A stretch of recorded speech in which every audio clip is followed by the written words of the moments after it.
सकाळ सकाळ बारी मम्मीनं जोरात हाक मारली. म्हणते तुझं मांजर काय घेऊन आलंय बघ. म्हणून गेलो बाहेर बघायला. आलेलं कशाचं तर पिल्लू घेऊन. त्याला काय पहिल्यांदा तडाखा दिलं. लय आगाव मांजर या काय पण घेऊन येतं या. कसं वळवायला लागलंय बघा.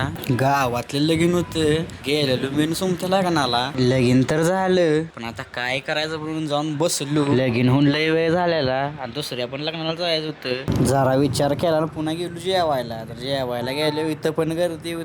मग राहिलेलो उभा. काय करायचं आता. मला तर जागा गावली पण सुमत्याच अवघड झालेलं. त्याच्या पुढं बसलेलं बारकं पोरग जेवायला. त्याचं काय आवरत नव्हतं. त्या वाट बघून बघून वैतागाला शेवटी काही पोरग गेलं उठून. मग आम्ही बसलेलो. आम्हाला पण जेवण अर्ध चाललेलं. तोपर्यंत सुमत्यानं रॅट चालू केलं जेवणावर. जेवण पुन्हा म्हणलं आईस्क्रीम खायला जाऊया. पण सुमते त्या आईस्क्रीमच विकायला लागला. काय ह्याला हुरी भरली काय माहित. बारक्या पोराची अवस्था बघू वाटली नसेल म्हणून करत असेल मदत. पण ह्याला बी काय झालं तर काय माहित. वाईबलच झालेलं एकटं गेला गेलेलं ह्याच्यापाशी. आणि पुन्हा हेव लागला बेकारच बोलायला. लय बेकार बोलला. काय म्हणतोय बघा आता. मला लागलाय म्हणाय तेरे से गोरी मेरी बंदी आहे. आता ह्याला तर काय हमारे जवानी के किस्से सुनाव. जाऊन देत असल्या गोष्टी बोलायच्या नसते त्या. जाऊन तिकडे भैया आलेला इथं आईस्क्रीम मागायला. परा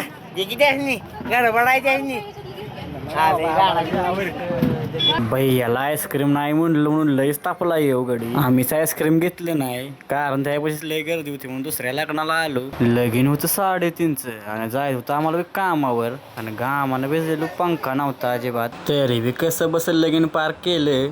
आणि ही जोडदार भेटली देशमुख वाडीवची.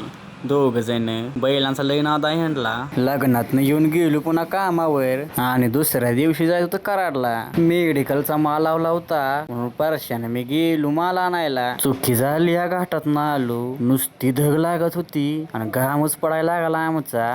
कसं तरी घाटाच्या खाली गेलो तवा कुठं तर बरं वाटायला लागलं. जिथं माल ठेवला त्या दुकानात पण पोचलो. माल हे घेतला. आता म्हणलं खायला काय तर पाहिजे या पोटाला. लवकरच नवीन काय तर बघायला भेटेल. नवीन काय विषय बघायचा असला नाही मग फॉलो करायला लागतंयच तुम्हाला. पहिल्यांदा पोटाची पूजा केली. मिसळवर दणका दिला पहिल्यांदा जोरदार असा का नाही.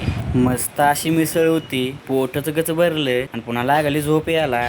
झाम झाम झाम झाम गेलो घराकडे आणि ब्लॉगच सापला आपला इथेच.